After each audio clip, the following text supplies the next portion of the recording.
समाचार और मैं हूं आपके साथ नंदिनी यादव। वक्त हो गया है खबरों का, रुक कर लेते हैं खबर की ओर। भारत समाचार के एग्जिट पोल में एनडीए को बम्पर जीत मिल रही है। तीसरी बार देखिए फिर से मोदी सरकार बनने की तैयारी है। सभी एग्जिट पोल में एनडीए ने अपनी बढ़त बनाई हुई है। तो आपको बता दें कि भारत समाचार के एग्जिट पोल में एनडीए को बम्पर जीत मिल रही है। वहीं तीसरी बार मोदी सरकार बनने की तैयारी देखिए कहा जा सकता है और सभी एग्जिट पोल में एनडीए ने अपनी बढ़त बनाई हुई है। 7वें चरण का मुकाबला था वो भी समाप्त हो चुका। अब सिर्फ 4 जून को रिजल्ट का इंतजार है। फिलहाल एग्जिट पोल में दिखाया जा रहा है कि एनडीए को बढ़त मिल रही है। वहीं इंडिया गठबंधन भी लड़ाई में थी लेकिन वो पीछे दिख रही है। भारत समाचार के एग्जिट पोल में भी एनडीए को बम्पर जीत मिल रही है। आपको बता दें कि तीसरी बार मोदी सरकार बनने की तैयारी देखिए कहा जा सकता है।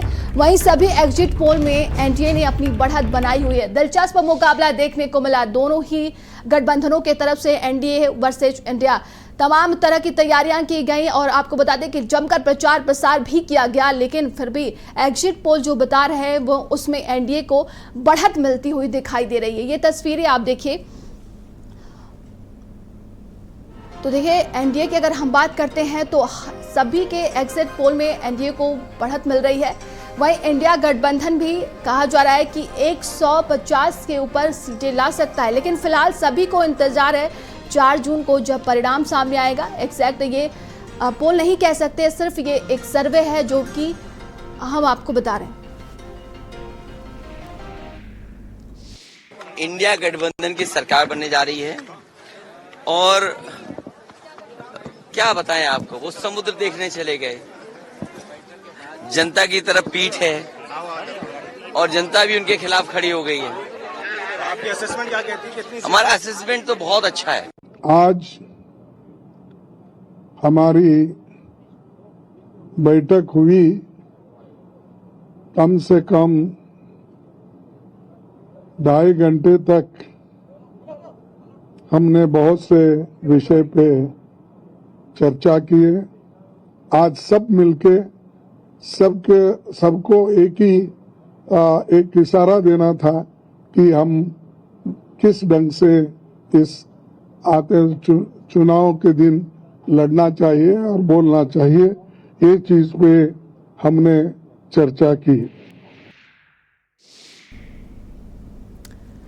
तो देखिए मल्लिकार्जुन खड़गे की तरफ से ये दावा भी किया गया है कि इंडिया गठबंधन 295 से ज्यादा सीटें ला रहा है। 4 जून को परिणाम आने वाले हैं और 7 चरण में मुकाबला था जो कि खत्म हो चुका है।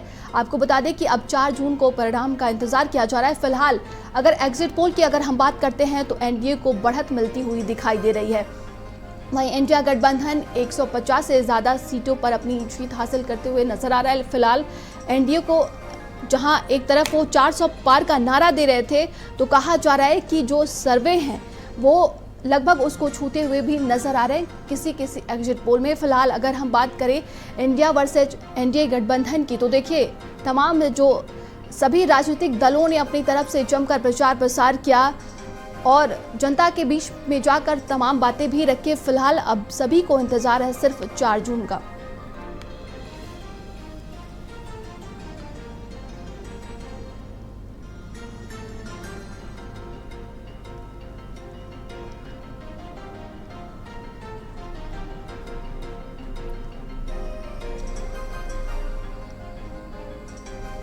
और ज्यादा जानकारी के साथ हमारे सहयोगी हमारे साथ जुड़ गए हैं नरेंद्र और रोहित।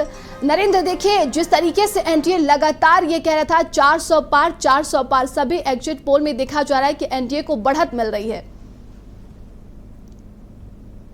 बिल्कुल, जितने भी एग्जिट पोल आए हैं कम से कम नतीजों से पहले बीजेपी को खुश करने वाली बात यह है कि 400 पार का जो नारा बीजेपी हाईकमान ने दिया था वो पार होता हुआ एग्जिट पोल में दिख रहा है। लेकिन असलियत क्या होगी ये 4 जून के नतीजे बताएंगे। मगर इतना जरूर है कि जो विपक्ष है उसको भी कहीं ना कहीं एक तनाव जैसी स्थिति इन एग्जिट पोल से हो गई है। बात करें अगर आम चर्चा की तो बहुत सारे लोग अभी इस चीज को मानने के लिए तैयार नहीं हैं। और बहुत सारे ऐसे भी लोग हैं जो बीजेपी के समर्थक हैं, वो कह रहे हैं कि जिस बात के लिए प्रधानमंत्री नरेंद्र मोदी और मुख्यमंत्री योगी आदित्यनाथ ने लगातार बात कही थी और उसकी हर चुनावी रैली में उसका नारा दिया था, वो नारा अब चरितार्थ होता दिखाई दे रहा है जमीन पर। तो ये बड़ी खुश कर देने वाली बात उनके लिए है, लेकिन सबसे बड़ा सवाल ये है कि एग्जिट पोल कितने जमीनी तौर पर प्रभावी रहेंगे, ये नतीजे बताएंगे। 4 जून को दोपहर तक सारी जो स्थिति है, सारी जो तस्वीर है, वो क्लियर हो जाएगी। लेकिन आपको बताएं कि जैसा कि कांग्रेस पार्टी ने शुरू से ही ये कहा था कि वो एग्जिट पोल में अपने जो प्रवक्ता हैं वो नहीं भेजेंगी, लेकिन बाद में उस निर्णय को बदल भी लिया। मगर कल जिस तरीके से नतीजे एग्जिट पोल के दिखाई दिए हैं, उससे लगातार कांग्रेस पार्टी उसको लेकर विरोध कर रही है और साफ कह रही है कि जो जनता की आवाज है वो चुनाव के नतीजों में दिखाई देगी और ये जो आवाज है ये सत्ता की आवाज है, इस तरह की बात कही जा रही है। जी बिल्कुल, रोहित हमारे साथ लगातार बने हुए हैं। रोहित, देखिए ये सिर्फ एग्जिट पोल है, एग्जैक्ट पोल अभी 4 जून को आना है, लेकिन फिलहाल देखा जा रहा है कि इंडिया गठबंधन की तरफ से इस एग्जिट पोल को भी नकारा जा रहा है। देखिए, इंडिया गठबंधन बहुत सारी चीज़ों को नकारता ही रहा है। आज से नहीं, 2014 से ही वो लगातार चीज़ों को नकारता रहा है। उसके बावजूद भी तमाम चीज़ें उसके विपरीत जाती रही हैं, फिर भी उसने नहीं माना। हालांकि जो एग्जिट पोल है, इसको आप अंतिम सत्य नहीं कह सकते हैं। अगर हम चुनावी राजनीति में एग्जिट पोल का पूरा इतिहास उठा के देखें तो लगभग 90% के आसपास जो होते हैं एग्जिट पोल सही होते हैं। 10% कभी कभी गड़बड़ा भी। पिछले बार पश्चिम बंगाल का विधानसभा चुनाव देखिए तो वहाँ पे पूरा सीन पलट गया था एग्जिट पोल का। और भी कई उदाहरण हैं जहाँ एग्जिट पोल का सीन पलट जाते हैं, लेकिन 90% केस पे देखिए तो लगभग उसी के आसपास, हूबहू तो वही चेहरा नहीं रहता एग्जिट पोल का, लेकिन उसी के आसपास रहता है। तो एक प्रकार से एक अनुमान, एक कयास तो लगाए ही जा सकते हैं। लेकिन देखिए, कोई भी व्यक्ति जब तक हार नहीं जाता तब तक हार नहीं मानता, और मानना भी नहीं चाहिए। जब तक अंतिम परिणाम ना आ जाए तब तक मान नहीं, क्योंकि अपने लोगों का मनोबल टूटता है, मनोभाव टूटते हैं। तो अगर इंडिया गठबंधन यदि ऐसा कह रहा है कि हम 295 के आसपास पार हैं, तो उसको ये कहने का पूरा हक है। सपने देखने का, सपनों को पूरा करने का, हर चीज़ का पूरा हक है, उसे करना चाहिए। वही वो कर रहा है। हालांकि उसके भी तमाम नेता जानते हैं, वो पूरी भूमिका तय हो चुकी है, अब आगे की कैसी राजनीति है। लेकिन अभी कहते हैं ना कि जनता के सामने ऐसे ही थोड़ी सरेंडर कर लेंगे। आप तमाम राजनेताओं को देखिए, उन्हें मालूम है कि उनकी जमानत जब्त हो जानी है, लेकिन वो कहते हैं कि हम अगले को हम हरा देंगे, ऐसा हराएंगे कि ये दोबारा लौट के आएगा नहीं। तो राजनीति में देखिए, बयानबाजी जो होती है, सब मुंह से निकले हुए जो शब्द होते हैं वो राजनीति में बड़े मायने रखते हैं। इसका यदि आप उदाहरण के तौर पर देखें, अगर ये भारतीय जनता पार्टी तीसरी बार लौटती यदि दिख रही है, तो आप ध्यान दीजिए 2014 में जब भारतीय जनता पार्टी कैंपेन उतरी थी तो उसका नारा था अब की बार मोदी सरकार, और उसी मंत्र को लेके वो चले थे। 2019 में उन्होंने कहा फिर एक बार मोदी सरकार, तीसरी बार कहा अब की बार 400 पार। तो जो नारा एक नारा लगाते हैं उस नारे पे वो कंटिन्यू करते हैं। अब वही थोड़ा सा गठबंधन की हम बात करें, क्या हमारे आपके माइंड में कोई उनका नारा ऐसा है जो लगातार कंटिन्यू किया? वो कभी आरक्षण बचाओ का नारा देने लगते हैं, कभी पीडीए का नारा देने लगते हैं, कभी कुछ, मतलब हर 10-15 दिन 20 दिन पे उनके नारे ही बदल जाते हैं, किसी एक चीज पे फोकस। तो जनता भी कहीं ना कहीं देखिए कंफ्यूज होती कि अगला भाई कहना क्या चाह रहा है, इसका नारा क्या है। वहीं जो भारतीय जनता पार्टी बिल्कुल रोहित, हम आपको रोकना चाहेंगे। नरेंद्र हमारे साथ लगातार बने हुए हैं। नरेंद्र, जो जिस तरीके से जो सर्वे सामने आ रहे हैं, इंडिया गठबंधन के लिए कहीं ना कहीं बहुत ही टेंशन की बात है। फिलहाल अगर यूपी की बात करते हैं तो उत्तर प्रदेश में इंडिया गठबंधन कहां नजर आ रहा है?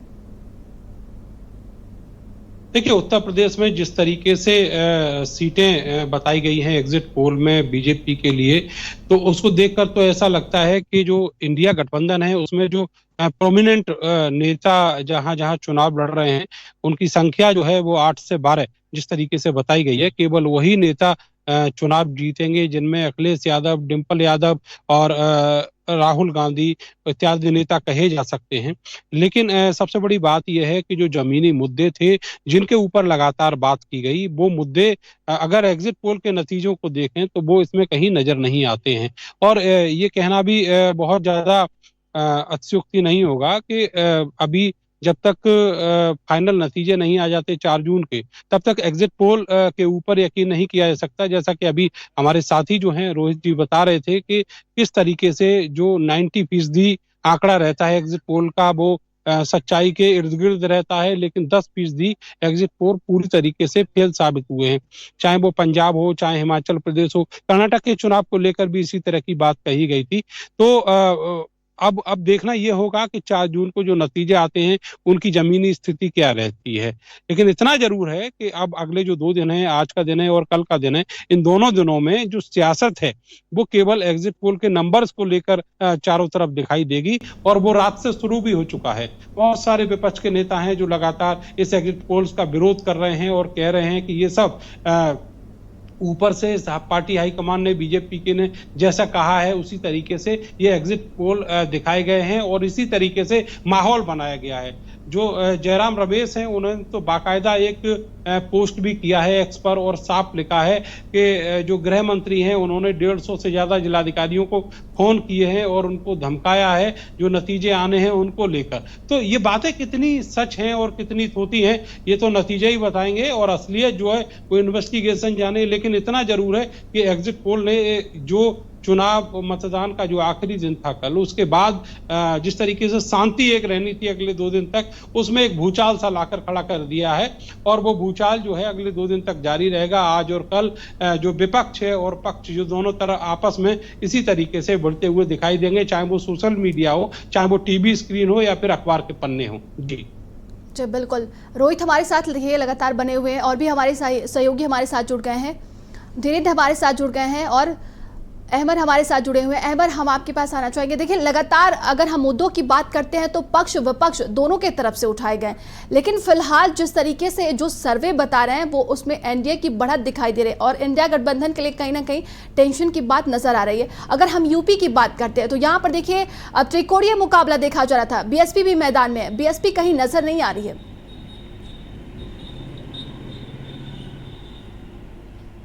बिल्कुल सही नंदी कहा आपने कि बीएसपी जो है वो मैदान में बिल्कुल नज़र नहीं आ रही है। हालांकि पिछले जो लोकसभा के इलेक्शन थे उसमें बीएसपी ने काफ़ी कुछ सीटें उनकी बढ़त हुई थी और काफ़ी कुछ सीटें हासिल भी की थी। लेकिन इस बार जिस तरीके से बीएसपी का जो पूरे इलेक्शन भर एक रवैया भी रहा, तो उससे आकलन इस बात का ज़रूर किया जा रहा था कि बीएसपी इस बार कुछ खास नहीं करने जा रही है। लेकिन जो तमाम जो इंडिया गठबंधन की जो एक टीम थी, जो एक गठबंधन था, जिस तरीके से जो दावे थे उस तरीके से कहीं ना कहीं सीटें जो एग्जिट पोल है उसमें आती हुई नज़र नहीं आ रही हैं। फ़िलहाल अभी नतीजों का ज़रूर नन्ही इंतज़ार करना होगा कि नतीजों में किस तरीके की जो तस्वीर है वो साफ़ होती है। लेकिन फ़िलहाल जो अभी एग्जिट पोल आए हैं, तमाम एग्जिट पोल में कहीं ना कहीं एनडीए को बढ़त मिलती हुई नज़र आ रही है। एनडीए जो है पूर्ण बहुमत की सरकार बनाती हुई नज़र आ रही है। देश में तीसरी बार नरेंद्र मोदी की सरकार जो है वो बनती हुई नज़र आ रही है। बात करें अगर हम लोग उत्तर प्रदेश की, तो उत्तर प्रदेश भी सियासत के एतबार से काफ़ी अहम है और कहा जाता है कि जो देश की सियासत होती है वो उत्तर प्रदेश से तय होती है। लिहाजा यहाँ पर 80 सीटों पर जिस तरीके से तमाम जोर आजमाइश थी, हम लोगों ने पूरे इलेक्शन भर देखा, सातों चरण में देखा कि तमाम जो बड़े नेता थे, चाहे वो पक्ष के हों, विपक्ष के हों, चाहे सत्ताधारी पार्टी के हों, लगातार कहीं ना कहीं इस बात को लेकर कोशिश कर रहे थे कि उत्तर प्रदेश से ज़्यादा सीटें निकाली जा सकें, जिसको लेकर जो इंडिया गठबंधन था वो भी काफ़ी गंभीर था और चाहे जो सत्ता पक्ष की एनडीए की बात की जाए वो भी काफ़ी गंभीर था। लगातार अगर कहा जाए तो देश के प्रधानमंत्री नरेंद्र मोदी ने भी उत्तर प्रदेश में फोकस किया, खुद गृह मंत्री अमित शाह ने यहाँ पर फोकस किया, मुख्यमंत्री योगी आदित्यनाथ ने तमाम रैलियाँ, तमाम जनसभाओं को संबोधित किया। अगर हम लोग विपक्ष की बात करें, इंडिया गठबंधन की राहुल गांधी ने यहाँ पूरी जान झोंक दी। अगर देखा जाए, प्रियंका गांधी ने, अखिलेश यादव ने, यहाँ तक कि अरविंद केजरीवाल यहाँ पर आए। हमारे साथ सहयोगी धीरेन्द्र हमारे साथ प्रयागराज से जुड़े हुए हैं। धीरेन्द्र, आपका रुख करेंगे। देखिए, लगातार अगर हम बात कर रहे हैं दोनों पक्ष की तरफ से, दोनों ही गठबंधनों के तरफ से प्रचार प्रसार जमकर किया गया। फिलहाल अगर देखा जाए तो एनडीए की तरफ से एक प्रधानमंत्री का चेहरा था, वो है प्रधानमंत्री नरेंद्र मोदी, और कहीं ना कहीं इंडिया गठबंधन की तरफ से कोई चेहरा नजर नहीं आया। क्या जनता कंफ्यूज हो गई थी? देखिए, अगर बात करें तो जिस तरीके से लोकसभा 2024 का चुनाव हुआ था और इसमें अगर नेक टू नेक फाइट देखी जा रही थी, दो इंडिया गठबंधन और एनडीए की नेक टू नेक फाइट देखी जा रही थी, और जो त्रिकोणीय जो मुकाबले की बात हो रही है तो जो बहुजन समाजवादी पार्टी है वो लड़ाई से पूरी तरह से यूपी में गायब रही है। अब बात करते हैं कि जिस तरीके से जो स्टार प्रचारक रहे हैं इंडिया गठबंधन के या फिर एनडीए के जो भी प्रचारक रहे हैं वो पूरा पसीना बहाते रहे। लोग अपनी अपनी विकास की बातें जो सत्ता पक्ष के स्टार प्रचारक रहे, चाहे वो सीएम योगी रहे हो या उनके मंत्री रहे हो या पीएम खुद यहाँ पूरे प्रदेश में कई जनसभाओं को संबोधित किया है, तो उन्होंने तमाम ऐसी योजनाओं का जिक्र किया है जो लाभार्थियों तक पहुंचाया जा रहा था। दूसरी तरफ अगर हम इंडिया गठबंधन की बात करते हैं तो चाहे अखिलेश हो और चाहे राहुल गांधी हो, इस संयुक्त रैलियां कर रहे थे और उन कमियों को गिना रहे थे जो सत्ता पक्ष की कमी थी उसको गिनाते हुए जनसभाओं को संबोधित कर रहे थे। लेकिन जिस तरीके से एग्जिट पोल के आंकड़े उभर कर सामने आ रहे हैं, हालांकि ये वास्तविक नहीं है, 4 जून को जब रिजल्ट आएगा तो वास्तविक आंकड़े उस समय प्रदर्शित होंगे, लेकिन जिस तरीके से एग्जिट पोल के जो अनुमान आ रहा हो एनडीए की बढ़त ही दिखाई दे रही है, तो निश्चित तौर पे कहा जा सकता है कि जो काम किया हुआ है, चाहे प्रदेश की सरकार रही हो चाहे केंद्र की सरकार रही हो, जनता कहीं ना कहीं उनसे संतुष्ट रही है। अगर हम यूपी की बात करते हैं तो जिस तरीके से योगी ने लॉ एंड ऑर्डर पे बेहद गंभीर होकर और काम किया है, माफियाओं पर कड़ी कार्रवाई किया है, कहीं ना कहीं उसका असर भी इस चुनाव में देखने को मिल रहा है। जहां अगर इंडिया गठबंधन बढ़त पे है तो आप देख सकते हैं कि उन सीटों पर कहीं ना कहीं जो प्रत्याशी एनडीए के प्रत्याशी हैं उनसे व्यक्तिगत नाराजगी रही है और उसको लेकर उसका खामियाजा कहीं ना कहीं पार्टी को भी भुगतना पड़ रहा है। तो जिस तरीके से अब ये एग्जिट पोल आया है उसमें एनडीए की बढ़त हो रही है। अब 4 जून को ये स्पष्ट पता लग पाएगा कि आखिर ये आंकड़े क्या होते हैं, लेकिन निश्चित तौर पे जो विपक्षी हैं, जो विपक्ष में चुनाव लड़े हैं और जो सत्ता पक्ष में लोग रहे हैं, तो सत्ता पक्ष के लिए शुभ संकेत है और विपक्षी के लिए एक चिंता का विषय जरूर है। हालांकि जो एग्जिट पोल है उसको विपक्षी पूरी तरीके से नकारते हुए नजर आ रहे हैं। उन्होंने कहा है कि मीडिया एक भ्रामक प्रचार प्रसार कर रही है, उससे कहीं डरने की जरूरत नहीं है। कहीं ना कहीं अभी 4 जून तक जो उनके कार्यकर्ता हैं उनको संतुष्ट करने के लिए विपक्षी तरह तरह के बयानबाजी भी कर रहे हैं, लेकिन 4 जून को जब मतगणना हो जाएगी तो यह स्पष्ट हो जाएगा कि आखिर सरकार कौन बना रहा है। जी बिल्कुल। रोहित हमारे साथ देखिए लगातार बने हुए हैं। रोहित, इंडिया गठबंधन की तरफ से अभी भी यही दावा किया जा रहा है। मल्लिकार्जुन खड़गे ने कहा कि इंडिया गठबंधन 295 से ज्यादा सीटें ला रहे हैं। फिलहाल हम 4 जून का इंतजार करते हैं, लेकिन क्या लगता है वाकई में इंडिया गठबंधन 295 से ज्यादा सीटें ला रही है क्या? देखिए, एक राष्ट्रीय पार्टी के अध्यक्ष और एक प्रमुख गठबंधन के प्रमुख नेता होने के कारण उनका पूरा हक है, वो 295 नहीं 395 कह सकते हैं और उन्हें कहना भी चाहिए। परिणाम आने से पहले हार नहीं मानना चाहिए। और ये तो छोड़िए, ये तो उनका दावा है, अभी तो बातें यहाँ तक चल रही है। ये तमाम नेता, देखिए अभी ये 2 दिन का जो फेज़ है ये राजनीति में बड़ा मजा लेने वाला फेज़ है। ये दोनों गठबंधन, अब जो इनके सहयोगी दल हैं, कुछ ऐसे सहयोगी दल हैं, दोनों के सहयोगी दोस्त हैं, जैसे नीतीश कुमार की हम बात करें बिहार में, वो सबके दोस्त हैं, उनका भरोसा नहीं किया जा सकता है। तो उनसे अभी बातचीत देखिए कांग्रेस वाला गठबंधन भी कर रहा है कि अगर 10-20 सीटों की यदि बात हुई तो हम आपसे सहयोग लेंगे और आपको ये ऑफर देंगे। इस समय ऑफर की बात चल रही है कि यदि आप मेरे साथ खड़ा हो तो मेरे शोरूम में आपको कौन सा कॉर्नर मिलेगा, क्या ऑफर और क्या प्रोडक्ट मिलेंगे। वहीं उड़ीसा की बात करें, पटनायक, तो वो भी बड़े महारथी, बहुत पके हुए खिलाड़ी हैं, वो भी किसी एक की तरफ नहीं है। निश्चित रूप से जो बढ़त पे रहेगा, यदि स्थिति ऐसी होगी कि 10-20 सीटों के कारण, तो वो उधर जा सकते हैं।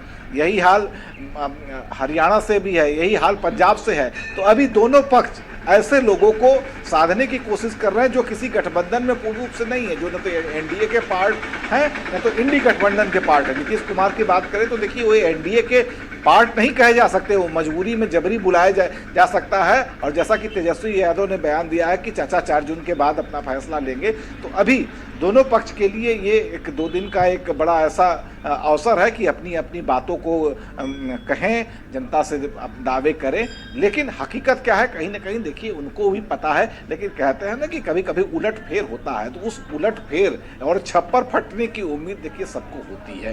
तो हो सकता है उनके किस्मत से छप्पर फट जाए और थोड़ा बहुत कम रहे, तो या तो नीतीश कुमार से या उड़ीसा से या इधर उधर से कहीं ना कहीं से जुगाड़ करे। तो इस तरीके के देखिए सपने देखे जा रहे हैं, उस पर बाकायदा मंथन भी चल रहे हैं, पूरा टास्क भी दिया जा चुका है, काम हो रहे हैं। बहरहाल इंतजार कीजिए, 4 जून को दोपहर तक सारी पिक्चर क्लियर हो जाएगी और सबको पता चल जाएगा कि उन्होंने चुनाव में क्या किया, क्या जनता से वादे किए, क्या उनके दावे थे, किस तरीके से उनका रिएक्शन था।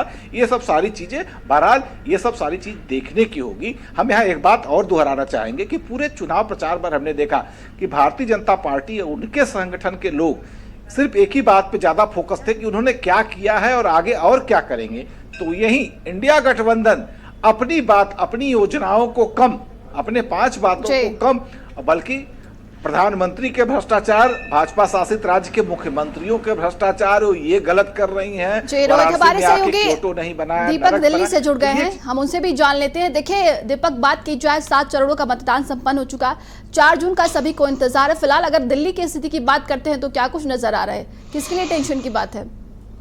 जी बिल्कुल नंदी, बता दें आपको कि दिल्ली के 7 लोकसभा सीटों का इतिहास रहा है कि ये दिल्ली का 7 सीट एक ही पक्ष में जाते हुए नजर आ रहे हैं। लेकिन यदि हम 2024 लोकसभा चुनाव की बात करें तो कहीं ना कहीं आम आदमी पार्टी यहाँ पे मजबूत दिख रही है और उम्मीद की जा रही है कि 4 में से कम 2 सीट आम आदमी पार्टी निकाल देगी। क्योंकि जिस तरह से देखा गया था दिल्ली के 7 सीट पे यदि उम्मीदवारों की बात करें तो आम आदमी पार्टी 4 सीट पे चुनाव लड़ रही थी, वही 3 सीट पे कांग्रेस चुनाव लड़ रही थी। तो देखा जाए 7 सीट पे जो चुनाव था वो काफी मुकाबला रहा 7 उम्मीदवारों का एक दूसरे के साथ, चाहे हम बात कर ले भाजपा की या फिर हम बात कर ले इंडिया अलायंस की। क्योंकि देखा गया था जिस तरह से मनोज तिवारी के सामने कन्हैया कुमार खड़े थे, तो वही बांसुरी स्वराज के सामने आम आदमी पार्टी से सोमनाथ भारती भी खड़े थे।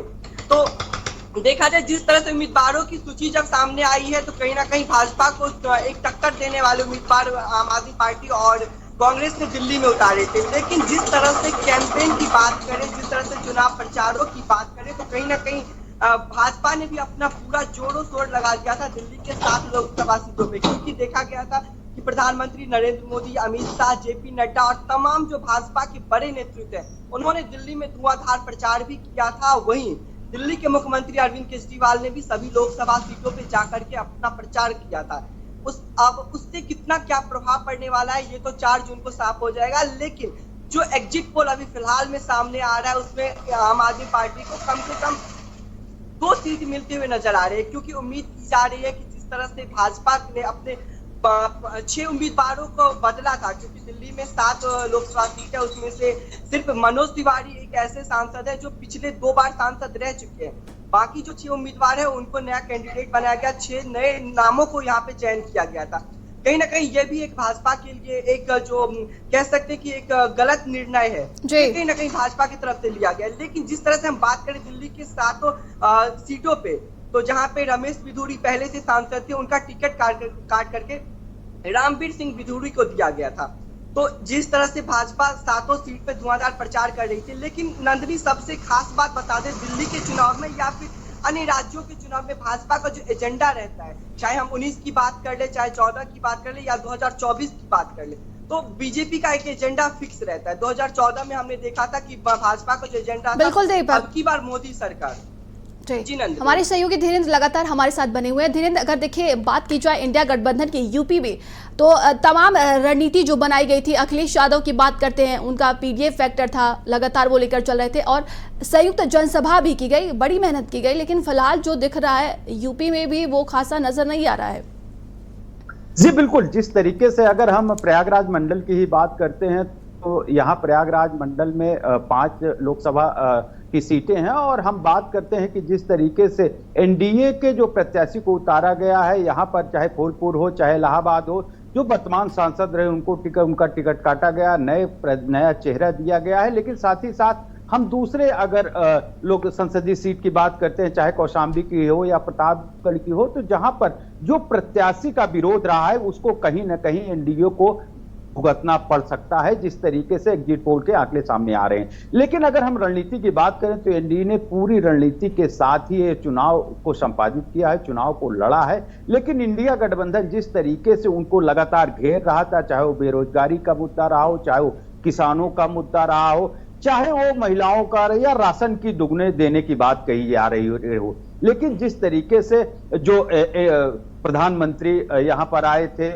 उन्होंने जनसभा को संबोधित किया था और फिर लगातार मुख्यमंत्री भी जो प्रदेश में वो काम कर रहे थे, जिस तरीके से माफियाओं पर लगाम लगा रहे थे, जिस तरीके से गरीबों के लिए काम कर रहे थे, वो अपनी सारी चीजों को जनसभा में लोगों को बता रहे थे। तो कहीं न कहीं जब तक का जो काम रहा है, चाहे वो केंद्र सरकार का रहा हो, चाहे राज्य सरकार का रहा हो, तो वो वोटरों के बीच में उन्होंने पहुंचाया है। लेकिन इंडिया गठबंधन के जो भी प्रचारक रहे हैं, वो केवल एक दूसरे पर छीटाकशी कर रहे थे कि ये इनकी सरकार में ये कमी थी, रोजगार नहीं मिल सका है, तमाम ऐसे चीजें रही है। जिस तरीके से वो नवयुवकों को टच करने का प्रयास जरूर किया है इंडिया गठबंधन के जो प्रचारक रहे, चाहे अखिलेश रहे हो, चाहे राहुल गांधी रहे हो, लेकिन वो जादू चला नहीं है जिस तरीके से एग्जिट पोल के आंकड़े बता रहे हैं। हालांकि 4 जून को जब नतीजे आएंगे तो स्पष्ट हो पाएगा कि आखिर कौन किसकी बढ़त होती है, कौन जीतता है, कौन हारता है। लेकिन जिस तरीके से अनुमान लगाया जा रहा है, एग्जिट पोल के आंकड़े जिस तरीके से आ रहे हैं,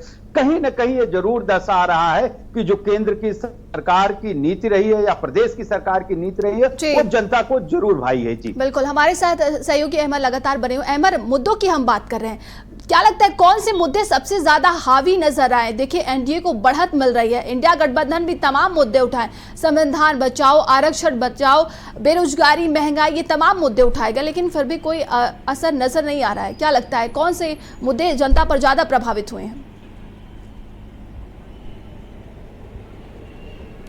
बिल्कुल नन्ही, देखिए पूरे जो लोकसभा का चुनाव हुआ, 7 चरण के चुनाव हुए, पहले इंडिया गठबंधन को लेकर तमाम ये बात रही कि कौन नेता गठबंधन में शामिल हो रहे हैं, कौन गठबंधन में नहीं शामिल हो रहे हैं, उसकी तमाम मीडिया में चर्चा रही, देश में चर्चा रही।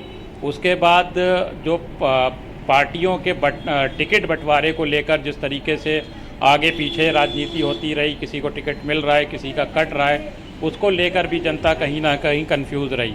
उसके बाद आती है जब प्रचार इलेक्शन का शुरू हो गया, तो लगातार जिस तरीके से जो एनडीए था वो अपना एक तरफ प्रचार कर रहा था, तो दूसरी तरफ इंडिया गठबंधन बीजेपी को घेरने के लिए, उनके तमाम दिग्गज नेताओं को घेरने के लिए तमाम मुद्दे लेकर ज़मीन पर आया था, जिसमें सबसे बड़ा जो मुद्दा था वो संविधान बचाओ का मुद्दा था, बेरोज़गारी का मुद्दा था और कहीं ना कहीं नौकरी देने का मुद्दा था। राहुल गांधी ने तो यहाँ तक वादा कर लिया कि अगर वो 5 किलो राशन देते हैं, हम 10 किलो देंगे, महिलाओं को रोज़गार देंगे, महिलाओं के खाते में पैसे आएंगे। तमाम जो मुद्दे हैं वो कहीं ना कहीं इंडिया गठबंधन लेकर जनता के बीच आया, लेकिन कहाँ पर खामी हुई इंडिया गठबंधन से, उनके मुद्दे क्यों ज़मीनी धरातल पे धराशायी होते हुए नज़र आए, ये कहीं ना कहीं इंडिया गठबंधन के नेताओं के लिए एक मंथन वाली ज़रूर बात है। हालांकि अभी ये एग्जिट पोल है, एग्जिट पोल में जो नतीजे आए हैं उसमें एनडीए की सरकार ज़रूर बनती हुई दिखाई दे रही है, लेकिन 4 तारीख का इंतज़ार ज़रूर करना होगा, क्योंकि इंडिया गठबंधन के जो हौसले हैं वो कहीं से अभी पस्त नज़र नहीं आ रहे हैं। कल ही दिल्ली में एक बड़ी बैठक हुई, तमाम इंडिया गठबंधन के जो नेता हैं वो वहाँ पर मौजूद थे। 295 सीट का जो दावा है वो अभी उनका बरकरार है कि 295 सीट हम ला रहे हैं, लेकिन 4 तारीख को ये तस्वीर जो है वो साफ होने वाली है कि देश में किसकी सरकार। बिल्कुल अहमद, आपको रोकना चाहेंगे, रोहित हमारे साथ जुड़ गए हैं। रोहित, देखिए जो सर्वे बता रहे हैं, जो आंकड़े बता रहे हैं, वही ये कहा जा रहा है कि एनडीए की बढ़त हो रही है, इंडिया गठबंधन काफी पीछे रह जा रहा है, क्या लगता है? जी बिल्कुल, जिस हिसाब से देखा जाए, चाहे सर्वे जो भी सर्वे रिपोर्ट आ रही है, जो भी एग्जिट पोल आ रहा है, उसमें सभी में एनडीए को बढ़त दिखाई जा रही है। लेकिन जिस हिसाब से अगर देखा जाए, इंडिया गठबंधन का दावा है, लगातार सोशल मीडिया पे देखिए वो दावा कर रहा है कि 295 प्लस सीटें आने का वो दावा कर। कल चाहे देखा जाए तो जो कांग्रेस के राष्ट्रीय अध्यक्ष खड़गे जी ने, उन्होंने भी अपनी जो है फेसबुक पोस्ट पर भी उन्होंने जो डाला है और उन्होंने जो बाकायदा बयान में भी दिया है कि जो है 295 प्लस सीटें इंडिया गठबंधन की आ रही है। तो कहीं ना कहीं जिस हिसाब से देखा जाए जो है वो एनडीए गठबंधन गठबंधन की बात की जाए तो वो लोग काफी खुश दिखाई दे रहे हैं, उनका समर्थक काफी खुश दिखाई दे रहा है। वही इंडिया गठबंधन जो सर्वे रिपोर्टों को जो फेक बता रहा है, वो कह रहा है जो एग्जिट पोल आ रहा है वो केवल दिग्भ्रमित करने के लिए आ रहा है। तो अब ये तो आने वाला समय बताएगा आखिर जो एग्जिट पोल आ रहा है वो कितना सही साबित होता है। लेकिन जिस हिसाब से अगर बात रायबरेली की जाए तो रायबरेली कांग्रेस से गढ़ रहा है और इस बार यहाँ से राहुल गांधी चुनावी मैदान में है। तो यहाँ पर भी काफी जो लोगों की निगाहें लगी हुई है कि आखिर रायबरेली में क्या होने वाला है, क्या राहुल गांधी जीत हासिल करेंगे या फिर अमेठी की तरह रायबरेली में भी उनको हार का सामना करना पड़ेगा। तो कहीं ना कहीं सबसे बड़ी बात यह है जो एग्जिट पोल में है वो दिखाया जा रहा है कांग्रेस को 1 से लेकर 3 सीटें, तो कहीं ना कहीं वो रायबरेली की सीट उसमें शामिल दिखाई जरूर जा रही है। तो कहीं ना कहीं रायबरेली से तो जो कांग्रेस को जो है बढ़त दिखाई जा रही है। लेकिन जिस हिसाब से सर्वे रिपोर्ट पूरा जो अगर बात किया जाए ऑल इंडिया के सर्वे रिपोर्ट के एग्जिट पोल की बात की जाए तो उस पर कई चौंकाने वाले कई तरह से सामने आ रहा है। कई जहां पर जी बिल्कुल रोहित, हमारे साथ सहयोगी लियाकत भी जुड़े हुए हैं। लियाकत, देखिए जिस तरीके से सर्वे जो आ रहे हैं एनडीए की बढ़त मिल रही है, हम यूपी की अगर बात करते हैं तो यहाँ पर देखिए कई पार्टियों के लिए राजनीतिक भविष्य की वजह से 2024 का ये जो चुनाव बेहद महत्वपूर्ण भी हो जाता है। बिल्कुल कह सकते हैं नंदी, जिस तरीके से एग्जिट पोल आए हैं पूरे तरीके से कहा जा रहा है कि उसमें जो एनडीए है उसकी सरकार बनने जा रही है। लेकिन कहीं ना कहीं जो लोग हैं, जो जनता है, उनके मन में सीधा एक सवाल आ रहा है कि जो एग्जिट पोल है पूरे तरीके से भ्रमित करने वाले हैं और लोगों को परेशान करने वाले हैं। लेकिन साफ तौर से दिखाया जा रहा है कि जिस तरीके से एनडीए की सरकार बनने जा रही है उस तरीके से जो सरकार के पक्ष के लोग हैं वो पूरे तरीके से खुश दिखाई दे रहे हैं और वहीं जो इंडिया गठबंधन से जुड़े लोग हैं वो परेशान दिखाई दे रहे हैं। लेकिन वो साफ तौर से उनका कहना है कि कहीं ना कहीं जो एग्जिट पोल आए हैं मतगणना से पहले लोगों को भ्रमित करने के लिए आए हैं और इसमें कुछ भी हो सकता है। जो इंडिया गठबंधन से जुड़े लोग हैं, समर्थक है, वो साफ तौर से कह रहे हैं कि जो सरकार है वो इंडिया गठबंधन की ही बनने जा रही है। जो सरकार की तरफ से एग्जिट पोल दिखाए जा रहे हैं, मीडिया की तरफ से एग्जिट पोल आए हैं, वो लोगों को भ्रमित करने के लिए आए हैं। उसी तरीके से जो सहारनपुर की सीट है इंडिया गठबंधन पर जाती दिखाई दे रही है। लेकिन यहाँ जो लोग हैं वो अभी भरोसा नहीं कर रहे हैं कि ये इंडिया गठबंधन पर जाएगी या फिर एनडीए पर जाएगी।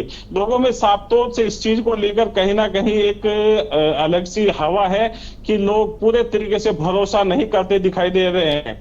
अब जो है 4 तारीख में साफ हो पाएगा कि 4 तारीख में किस किस सीट निकलती है, किसकी सरकार यहाँ बनती है और सहारनपुर की सीट किसके खाते में जाएगी। जी बिल्कुल, इंतजार देखिए 4 जून का ही है सभी को। हम चलते हैं, रोहित हमारे साथ लगातार बने हुए हैं। रोहित, देखिए मुद्दे जो थे वो सभी ने उठाए, चाहे हम पक्ष की बात करें या विपक्ष की बात करें। लेकिन उत्तर प्रदेश की बात करते हैं, देखिए यहाँ पर बीएसपी भी मैदान में थी, वो कहीं भी नजर नहीं आई। और लगातार देखिए इंडिया गठबंधन की तरफ से तमाम जो संयुक्त जनसभाएं की गई, तमाम जो मुद्दे उठाए गए, क्या वाकई में जो हम वोटिंग परसेंटेज देख रहे हैं तो ग्रामीण क्षेत्रों में सबसे ज्यादा वोटिंग परसेंटेज वहां पर निकल कर सामने, यानी कि कहा जा सकता है कि जो एनडीए की तरफ से फ्री राशन दिया जा रहा है उसका असर देखने को मिला है। जी बिल्कुल, आपको बता दें कि जिस हिसाब से अगर देखा जाए जो संविधान का मुद्दा उठाया, विपक्ष ने संविधान का मुद्दा जो पकड़ा था वो यूपी में कारगर साबित जरूर देखने को मिल रहा है। लेकिन वोट परसेंटेज की बात जिस हिसाब से एग्जिट पोल है उससे तो लग रहा है कि ऐसा कुछ नहीं है। लेकिन जिस हिसाब से जो धरातल की बात की जाए तो धरातल में संविधान का मुद्दा काफी जो इफेक्टिव दिखाई दिया है, काफी खासतौर से लोग उस पर काफी जो है उस पर जुड़ने का की है। वही अगर पीडीए की बात की जाए तो पीडीए पूरा एकजुट दिखाई दिया है पूरे चुनाव में। लेकिन एग्जिट पोल जो बोल है उस एग्जिट पोल के हिसाब से तो लग रहा है पीडीए बिखरा हुआ नजर आया। लेकिन जो जमीनी हकीकत थी, जो अगर यूपी की बात कीजिए, खासतौर से रायबरेली की बात किया तो रायबरेली में पीडीए का जो नारा था, जो पीडीए की जो एकजुटता थी वो खासतौर से जो देखने को मिली है। और संविधान का मुद्दा खासतौर से काफी कारगर देखने को मिला है। लेकिन वो वोट परसेंटेज में कितना तब्दील हुआ होगा ये तो 4 तारीख को पता चलेगा कि 4 तारीख को जब मतगणना होगी तो आखिर देखा जाएगा कि संविधान का मुद्दा, राशन का मुद्दा, क्योंकि राशन जैसे सरकार जो भारतीय जनता पार्टी सरकार 5 किलो राशन की बात कर रही थी, वही जो है इंडिया गठबंधन 10 किलो राशन की बात पे आ गई थी चुनावी मैदान में। तो कहीं ना कहीं इस पे कितना असर पड़ा है ये तो 4 तारीख को ही पता चल पाएगा। लेकिन जो एग्जिट पोल है, एग्जिट पोल में एनडीए की जो है सरकार पूर्ण बहुमत से बनती हुई दिखाई दे रही है और जो है इंडिया गठबंधन को झटका लगता हुआ दिखाई दे रहा है। लेकिन धरातल पर आखिर ये कितना कारगर साबित होगा ये 4 जून को ही जो है स्पष्ट हो पाएगा। बिल्कुल, तमाम जानकारी के लिए आप सभी का बहुत बहुत धन्यवाद है। तो ये देखिए एग्जिट पोल हम आपको बता रहे थे कि जहां पर दिखाया जा रहा है कि एनडीए की बढ़त हो रही है, इंडिया गठबंधन वहीं कहीं ना कहीं बहुत पीछे दिखाई दे रहा है। फिलहाल खबरों में अभी के लिए